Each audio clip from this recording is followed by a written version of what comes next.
Hi, my name is Nicole Grabow. I'm an objects conservator at the Midwest Art Conservation Center. We're a regional center for conservation, and we're based in Minneapolis. And I just wanted to, just as an intro, to let you know that, in case it's not obvious, I'm not native and I'm not a beader. So my background and my approach to this is as a conservator, and I'm presenting it to you just to let you know this is the way that I do it.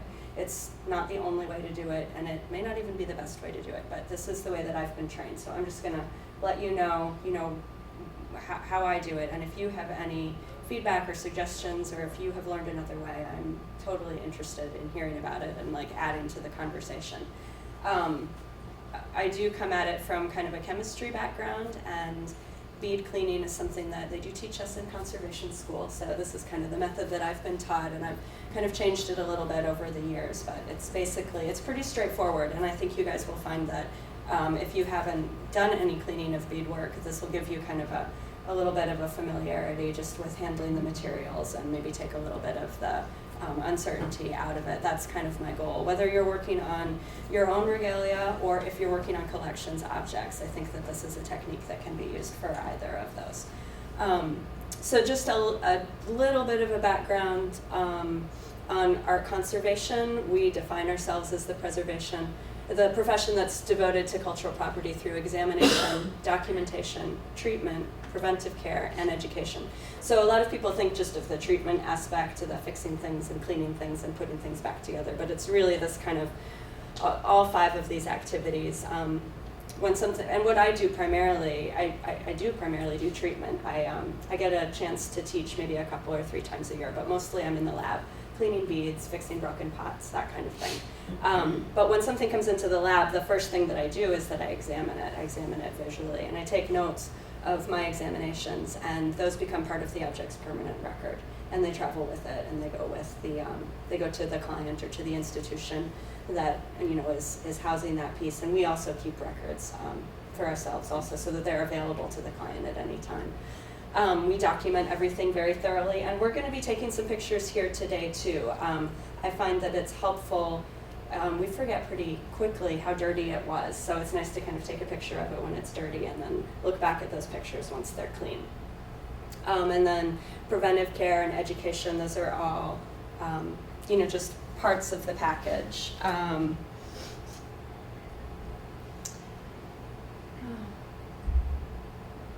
Just to give you a couple of image examples, here's a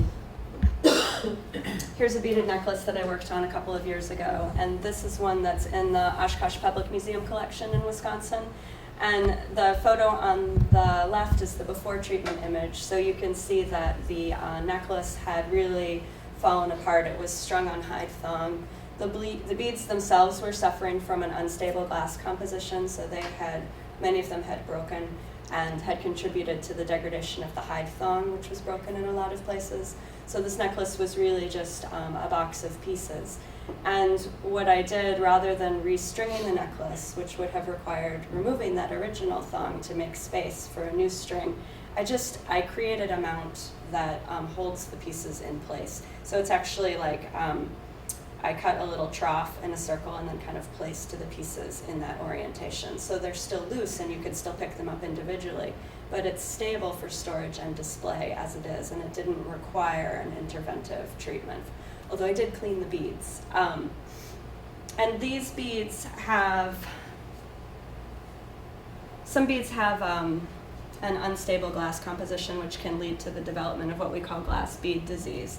And I'll touch on that a little bit, but basically, so that you can recognize it when you see it, but basically what I suggest is that you only clean beads that are in good condition already. If your beads are broken, or if they have a lot of cracks or breaks in them, or if they're exhibiting salts or crusts on the surface, not to clean them.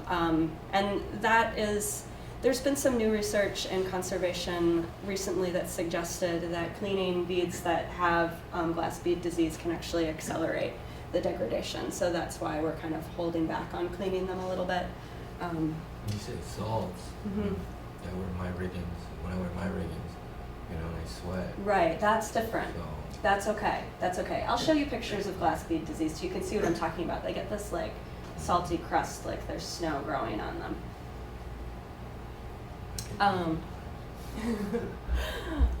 Just some examples of the kind of work that I do in the lab. This was a cloisonne vase that had fallen off of a mantle, and the cat had knocked it off of the mantle and onto the coffee table, and so it had a really big dent in it. But I was able to reform the vase and consolidate the glass. The color is made from fired glass, and then add some fill material so that it looked like there hadn't been any loss or damage. So we do that kind of work too. Another recent project. Sorry I'm going through these so fast, but we also do on occasion have the chance to do research, and glass and glass beads are some of my favorite things and favorite materials. So I'm involved in a glass research project right now that involves the collection at Fort Union Trading Post in North Dakota. It's outside of Williston, North Dakota. They have a lot of beads from European beads that would have been traded, but when the fort closed, the beads were still in the warehouse, and so they've been there for 100 years, and they're available to look at and for research. So we went out there last summer and took a lot of elemental data information from the beads, and we're processing that info now to try to. We're actually researching glass bead disease to try to understand what are the things that contribute to it and cause it. But this is an example of some X-radiography that I did on, this is an African sculpture, and this was using the equipment at the University of Minnesota Hospital. I used their CT machine to get X-rays. The CT is great. It's like an X-ray machine, but it takes an X-ray every millimeter in 3 directions. So then you can see, this is just one individual slice, but you end up with thousands and thousands of images. So this kind of research can also contribute to what we do and the way that we think about things. And we do educational programs. And then, so in the full workshop, I talk a lot about what glass is, how it's made, how it's created, what its composition is. I'm gonna skip over that, but just to kind of give you the bare bones of it, in order to create glass, silica needs to be melted. And silica melts at a really, really high melting temperature. It's over 3,300 degrees Fahrenheit, which is very difficult for humans to achieve those kinds of temperatures. So one of the ways that making glass became more accessible to people was by lowering the melting temperature so that we can actually make the ovens that can get hot enough to melt the silica. And just to compare that with some other things that are difficult to make, stainless steel is significantly lower, and go down to bronze, and that's much, much lower of a temperature. Those are all still really hot though. If you're making muffins in the oven, it's only 350, so it's like 10 times less. And so the way that the melting temperature of the silica is lowered is by adding other things to the mixture. One of the things that's added is called a flux, and a flux is something that is specifically put in order to lower the melting temperature. And the way that it does that is it kind of breaks up the silica network that forms. It goes into little pockets and prevents bonding between the silica atoms. And there are a lot of things that are used as fluxes. The most common ones are sodium, potassium, and potassium, soda, and potash. And a lot of times those are just naturally in, sand is often a raw material for making glass. So oftentimes those would be just natural impurities, but then people learn to add them. And that brings the melting temperature down. So it now can be down as low as 1,800 degrees, which is a lot easier for people to achieve. When you add a flux, you end up breaking up that glass network, and that can lead to an unstable glass. So it's important to also add a stabilizer, which is a larger size molecule that kind of takes the place of the silica and mimics silica in the network. Usually this is calcium, also known as lime. Sometimes it's magnesium, sometimes it's lead. The most common glass that we use is, it's called soda-lime glass. It has sodium as the flux and calcium as the stabilizer. And those are like our drinking glasses, the glasses that are here at the hotel. Those are all soda-lime glasses. Another really common kind of glass is leaded glass. Lead glass has a higher melting temperature. It has different optical properties, so it looks different, and it's usually what we refer to as a glass crystal, and it's often cut to enhance its optical properties. But most of glass beads generally are made from the soda-lime composition. And then just a few slides to show how glass is made. I'm going to skip over these, but show you the beads. So beads are generally made from two primary manufacturing techniques. There are a few other ones, but those are the main ones. And the first kind is a drawn cane. So what happens is the glass is drawn out in a long, thin tube. So it has a hollow center and a long tube like you see on the left. And then the tube is cut into little pieces, so you get these little cross sections of the tube. And then those are put in an oven and sintered so that the edges get soft. And those are called drawn beads. So those are most of the beads that we see that were made, that were the European style beads that were traded, that are in a lot of Native American. So are they like big, like this size? They can be. They can be. Are these drawn? I think these are drawn. It's a little hard to tell on these white ones, but they can make them in any size. The seed beads, which are the ones that you guys have, those are really common. I also have some pony beads, and then this is crow bead size. These are actually African beads. So the beads that were made in Europe were traded to the American continent and also to the African continent. So they're European beads, but they were traded to Africa and used in African art also. And then the other main kind of technique is winding. So the beads and this is done over a small flame. So you have the metal rod, and then you take a cane of glass that's solid, and you wrap it around the rod like you see in the upper left picture. And you can usually tell a wound bead because you can see the winding marks in them. And the same with the drawn beads. You can usually see, if you look at it really closely, the way the bubbles go on the inside of the bead, they follow a horizontal line instead of that line that's going around the surface. So you can usually tell just with the naked eye how a bead was made. The bead winding is a little bit more labor intensive. Those tend to be kind of the fancier beads, the beads that are one of a kind, that have decoration on them.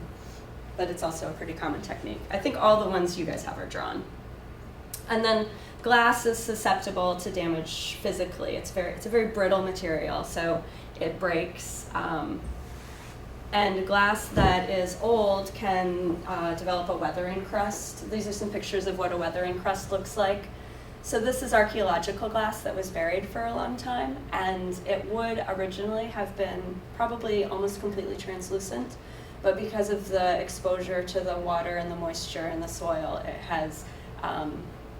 the glass has begun to degrade on the surface, and it creates this kind of crust. Sometimes you can see it in layers, and it will flake off the surface.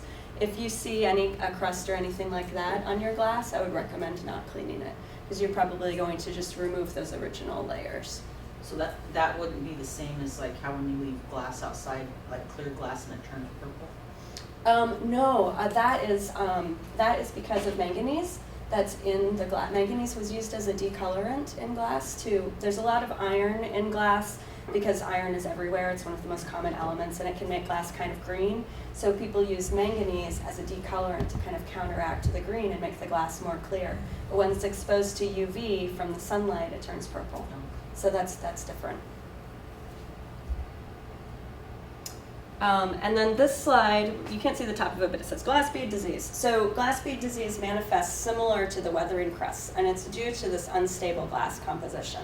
So if you have a glass that has too much flux in it because they wanted to lower the melting temperature too much, or if they put too many colorants in it, somehow they got the composition off, and it's no longer stable, and it falls apart really easily.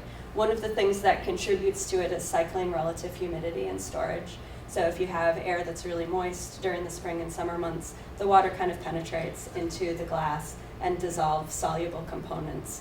And then as the humidity dries in the winter months, then it draws those materials out to the surface, and they deposit on the surface of the glass. And those are those salts that I'm talking about. So it can manifest in a few different ways.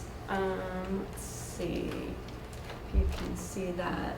So this is the salt formation that I'm talking about. So it looks a little different than sweat, right? Yeah. A little bit. So it'll be just like this fuzzy salt that's all over. Salt, Yeah. And sometimes, it's like in little spots.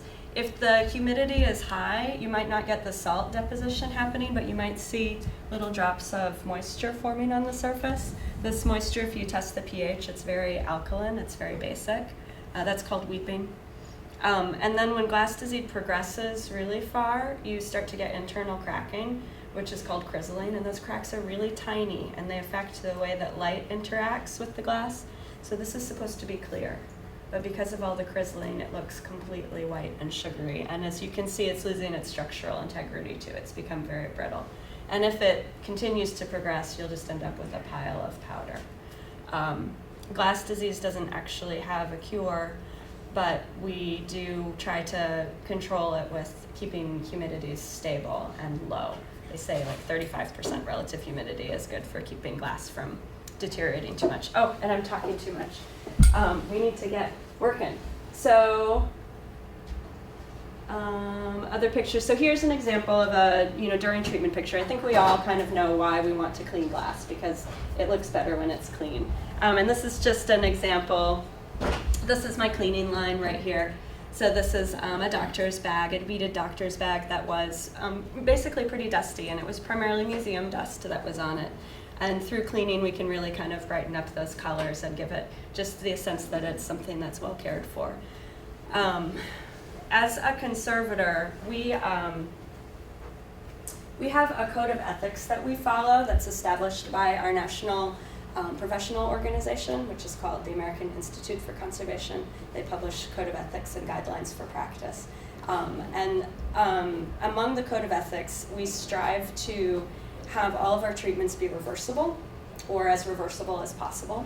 And one of the reasons we do that is because we're coming up with new techniques and new materials all the time. And I want, say, in 200 years in the future, if someone comes up with a better way to do something, that they would be able to reverse my work and do it in a better way. That said, a lot of the things that we do are not reversible. And cleaning is the best example of that. Cleaning is an irreversible treatment step. When we clean something, we can't put the dirt back on. And while cleaning seems obvious in a lot of contexts, like at home, you clean things when they're dirty because it's good. In more of a cultural preservation context, it's something that I take very seriously and that I make sure is justified before I do it, because I can't change my mind later and take it back. So if there's evidence on the surface that contributes to the story that the object it has to tell, then maybe it's better if that stays there. Maybe it has campfire smoke on it from being danced. Maybe it has some kind of evidence of historic use. With archaeological materials, sometimes there might be food residue in the bottom of a bowl that might tell people about what kinds of food was being eaten thousands of years ago. Those are the sorts of dirt that I would not remove. So before I go to clean, I always kind of ask myself, well, what is the dirt, and is it important? And if it's important, then maybe I just leave it be. I'll let my sweat stay. What? I said I'll let my sweat stay. But so I think that we're gonna take, as we go to clean these things, just take as the assumption that this dirt is not significant. This dirt doesn't have any important information in it, unless it's important that I made it artificially dirty for you guys. But wouldn't you want to get all that stuff out so that it's not, Damaging. wearing on it or degrading the article itself? Yeah, and a lot of times that is the rationale for cleaning, is that especially like dust, anything that's really particulate, that can absorb moisture and then hold the moisture against the surface of the glass and contribute to degradation. So that is definitely a very strong rationalization for cleaning. And when we do clean, I think I don't have any more slides, but let me just look. Yeah, okay, I don't have any more slides, so we don't have to look at that anymore. When we do clean, there are several different ways that we can go about it. I recommend, and what I usually do first, is that I remove any of the loose dust and surface dirt with a brush. So there are a couple of brushes at every table. I'll just demo a little bit first, and then I'll let you guys loose. This one is actually not particularly dusty. The ones that you guys have are really dusty. So you're gonna get a lot of the loose surface dirt off with the brush. And when I'm working, I often have a vacuum with me. I use a HEPA vacuum, so it has a high efficiency particulate air filter, attached to it. And that's to protect me and my environment, because it just ensures that really tiny dust particles don't recirculate back in the air. Keep in mind, if you're working on collections materials, if something has been treated with pesticides, or if you suspect that it might have been treated with pesticides, that you should not clean it, because you're going to be exposing yourself to those hazardous materials. But a lot of loose surface dirt can be removed just with a brush. You don't need a vacuum. You can just kind of flick the dust away from the object and let it collect on your work surface. This is blotter paper. This is 100% cotton paper that's really absorbent. I like to use it when I'm working on beads because the dirt kind of sticks to it and doesn't move around too much. So I just go over with the brush and I get the loose dirt and dust off. Working on a strand of beads is different from working on something where the beads are sewn down, like these. With a strand of beads, you can usually turn it and manipulate it so that you can get all the way around, which is nice. I try to be really gentle with whatever the material is that it's strung on, because often that has withstood, a lot of physical stress before it got to me, and I don't want to push it over the edge. I want to make sure that I manipulate it as little as possible. But you can kind of spin the beads to get into the crevices and to get all the way around. When you say you're using a vacuum, is it like not a full suction type vacuum? Yeah, thank you. I use one that has a variable rheostat on it, so that I can control the suction and keep it pretty low. And if I'm worried about any of the beads themselves coming loose, I might put down like a fine mesh over the top of my object and vacuum through it. Or sometimes I'll put a little, like just some of you've got boxes of Kim wipes on your table. Sometimes I'll just tape this over the end of the vacuum, so then if any beads get sucked up, they just end up on here, and then I take them off and I put them back again. So, those are ways you can make sure that you don't suck up anything important. And the vacuum with the rheostat, that's a conservation, I think it's called the museum vacuum that they sell, and it's a lot more with the rheostat, but it's worth it because of the control that you get. Otherwise, it's just full power all the time, and it's really a lot of suction, especially for something small and delicate like this. If you're working on a beaded object that is sewn down, where you don't necessarily have access to the beads all the way around, just work with what you have. Sometimes you can get into the crevices more than you would think. A vacuum can really help with these. And you can manipulate the object sometimes and tap dirt out, and use that suction to help you get dirt out. Just as far as you feel comfortable going. I try to go really slowly and gently at first until I get a sense for the object.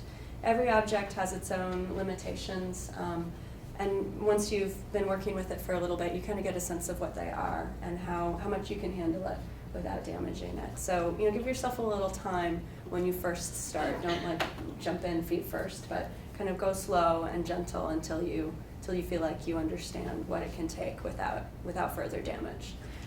Things do break when they're handled. That's kind of one of the first rules of conservation. So we try to minimize handling as much as possible. And again, it's one of those things we take pretty seriously. It's like, well, do I really have to move it, or could I move my body and go around and, save the object a little wear and tear?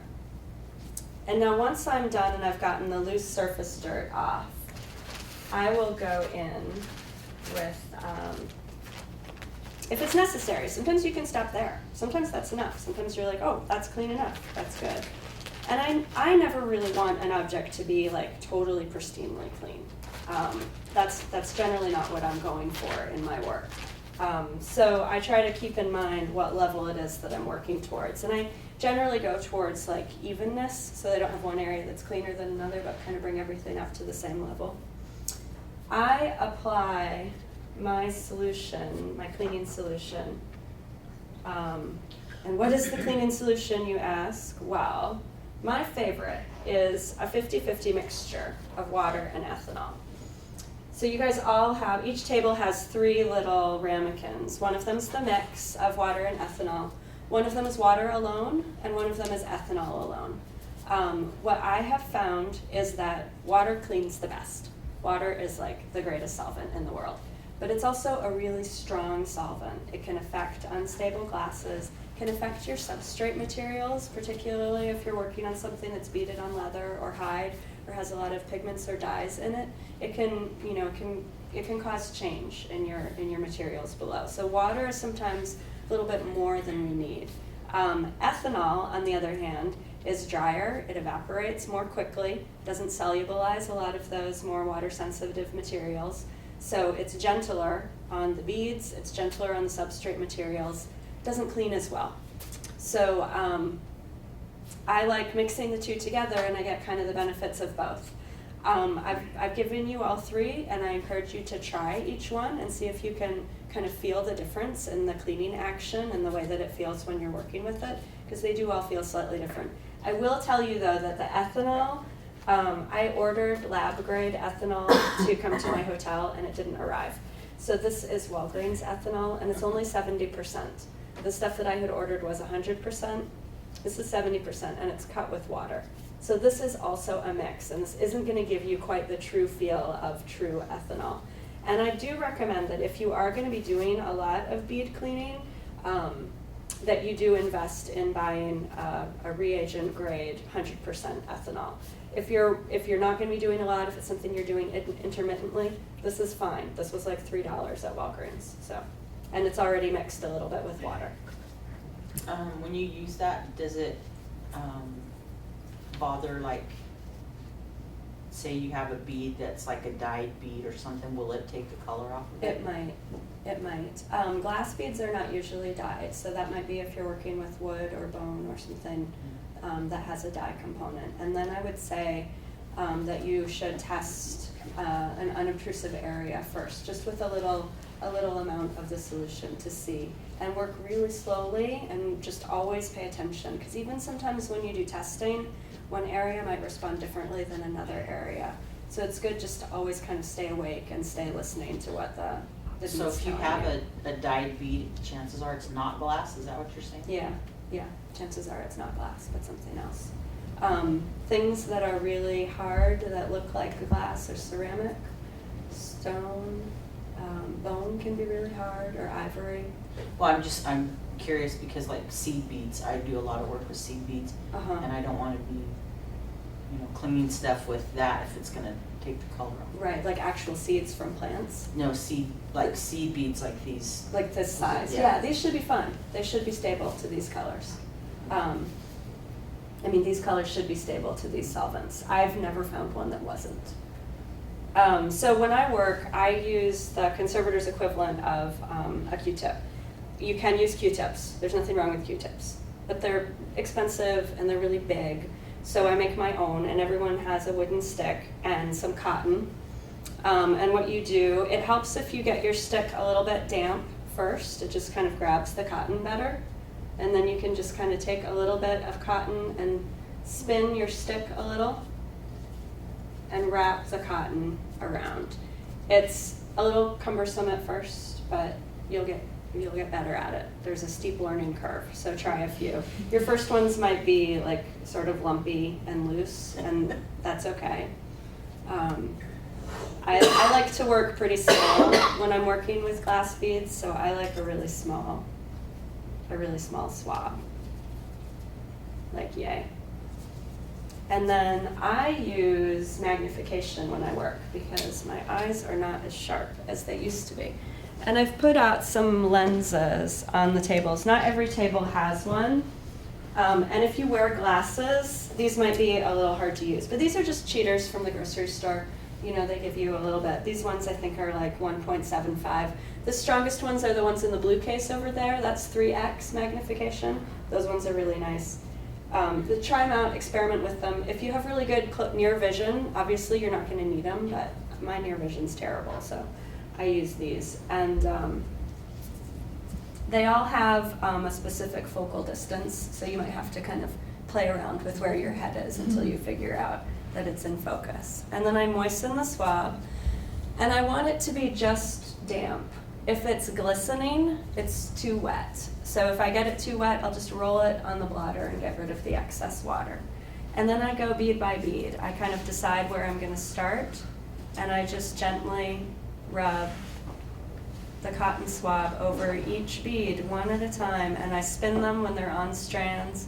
If you're working on a sewn beaded object, sometimes they're so tight that you can't spin the beads and you can't get at the back. Don't worry about the back.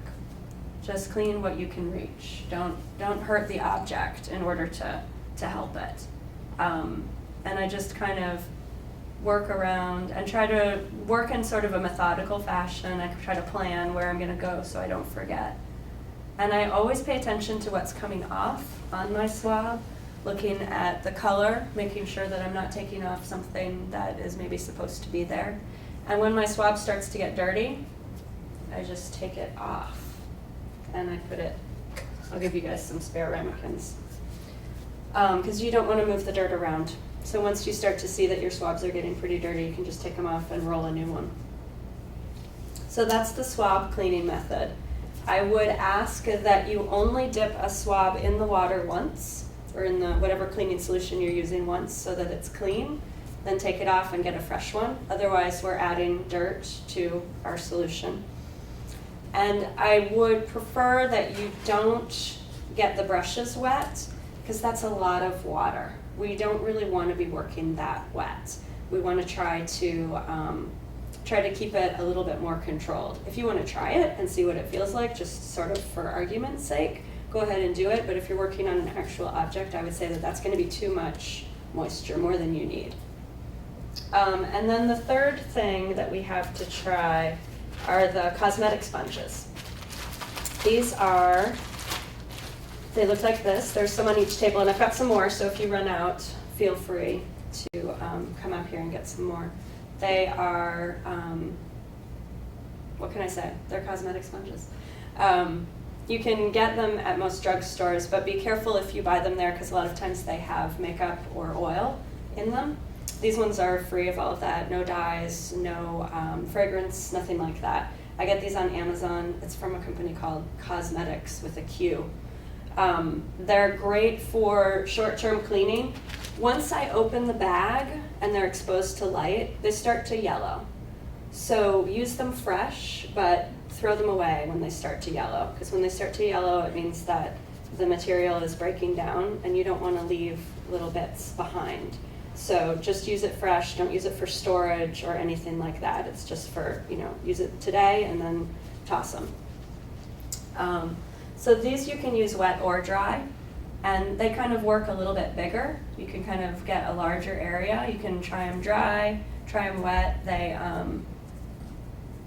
kind of swell up a little bit when they're wet, but again, not too wet. So, make sure that it feels kind of, it's not leaving puddles of water behind. And then you can kind of rub across.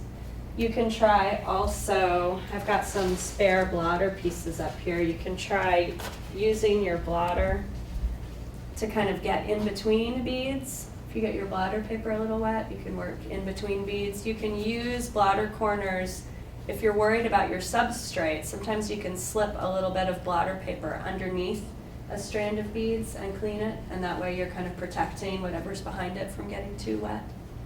So that's another thing that you can use. You guys have any questions?